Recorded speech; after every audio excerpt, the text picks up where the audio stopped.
Samantala, Duterte Youth Party List, pinagbibitiw sa pwesto si Comelec Chair George Garcia. Ang detalye, ihatid ni Kapar Almar Porzuelo. Marami na sa mga gabinete ni Pangulong Ferdinand Marcos Jr. ang nagsumite ng kanilang courtesy resignation letter kasunod ng panawagan ng presidente na ayusin ang pamamahala ng kasalukuyang administrasyon sa bansa.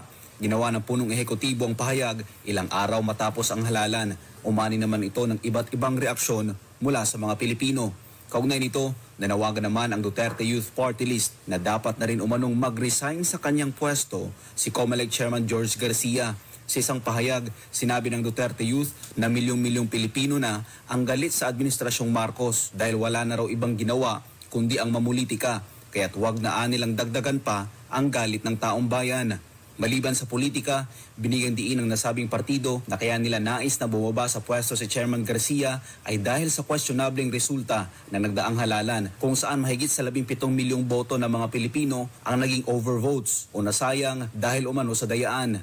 Kung matatandaan sa kakatapos lang na halalan, ang Duterte Youth Party List ay pumangalawa sa overall tally para sa mga partido. Pero hindi ito iprinoklama ng Comelec dahil umano sa nagawang violations.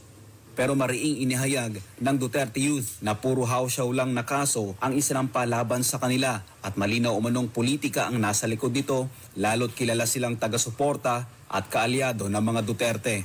Para sa Diyos sa Pilipinas, kumahal Almar Porzuelo, SMNI News.